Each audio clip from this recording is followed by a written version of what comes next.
هم خير من خلق الإله ومن ضرى، كانوا قواميس الهداية للورى.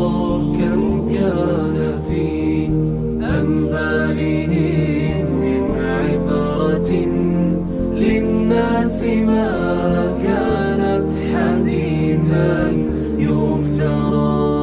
من أوصل كتب السماء إلى البشر، ما الشمس من نور النبوة ما القمر. فقفوا على آثارهم وزنوا بها أعمالكم، واستلهموا منها العبر.